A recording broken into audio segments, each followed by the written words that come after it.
আর south আফ্রিকার সমুদ্রের গভীরে মিলল পবিত্র আল কোরআন, যেখানে সূরা নূরের আয়াত কিন্তু সে সময় খোলা ছিল। কিন্তু এখানে কোরআন কিভাবে এলো? এর সাথে কি কোনো অতীত ঘটনা জড়িয়ে আছে? সমুদ্রের গভীরে সূরা নূরের আয়াত খোলা অবস্থায় পবিত্র কোরআন খুঁজে পাওয়া, তাও আবার অক্ষত অবস্থায়। এর মধ্যে কি কোনো মেসেজ লুকিয়ে আছে? আমরা জানি হযরত নূহ আলাইহিসসালামের সময় এক প্রবল প্লাবন হয়েছিল।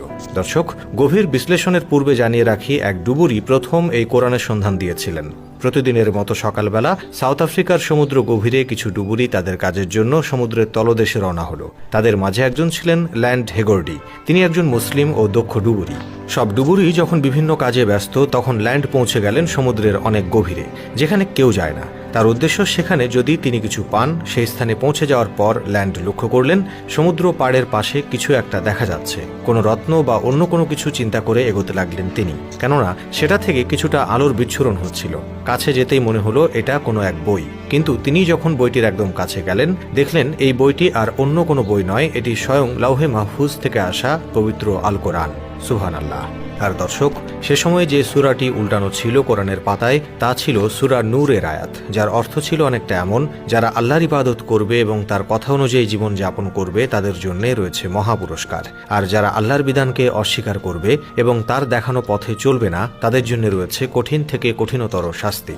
সূরা নূরের এই আয়াতের সাথে কিংবা পৃষ্ঠার সূরা নূহ আলাইহিস সময়কালের কথা মনে করিয়ে দিচ্ছে। নূহ আলাইহিস সালাম প্রায় 1000 বছর তাদের কাউকে আল্লাহর দিকে দাওয়াত দিয়েছিলেন, কিন্তু তার কওমের মানুষরা এতটাই অবাধ্যপূর্ণ ছিল, তাদের কানে এই হেদায়েতের বাণী পৌঁছেনি। আল্লাহ পাক বলেন, তারা যেন তাদের কানে কোনো অদৃশ্য পাথর দিয়ে বন্ধ করে রেখেছিল। মহান আল্লাহ তাআলা তার বান্দাদের সুযোগ দেন, সুযোগ দিতেই থাকেন, কিন্তু ছেড়ে দেন না। শত শত পাপে লিপ্ত থাকার পরেও মহান আল্লাহ তাআলা আমাদের খুব করে চান আমরা যাতে তার দিকে, তার নির্দেশনাগুলো দেখে ফিরে আসি। যখন আমরা আবার ভুল করি, তখন তিনি আমাদের যথেষ্ট পরিমাণে সাহায্য করেন, ক্ষমা করেন এবং আমাদের হেদায়েতের দিকে আসার জন্য অপেক্ষায় থাকেন। নূহ আলাইহিস সালামের বান্দাদেরও তিনি সুযোগ দিয়েছেন। তারা নূহ আলাইহিস সালামের কথাকে গ্রাহ্য করত না, তার ও আল্লাহর অবাধ্যতা করতেই ব্যস্ত সময় পার করত। এত কিছুর পরেও নূহ আলাইহিস সালাম আল্লাহর কাছে দোয়া করলেন তাদের শেষ করে দিতে। আর তখনই মহান আল্লাহ তাআলা নৌকা তৈরির আদেশ দিলেন।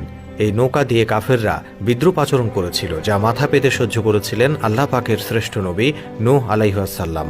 আর এর পরেই দুনিয়া জুড়ে নেমে আসে সর্বকালের সবচেয়ে ভয়ঙ্কর বন্যা, যাতে ডুবে গিয়েছিল বড় বড় সব পাহাড়। নূহ আলাইহিস সালামের পুত্র স্ত্রীও সেদিন পানিতে ডুবে মারা গিয়েছিল, কারণ তারাও ঈমান আনেনি আল্লাহর প্রতি। তারাও যোগ হয়েছিল অবিশ্বাসীদের তালিকায়।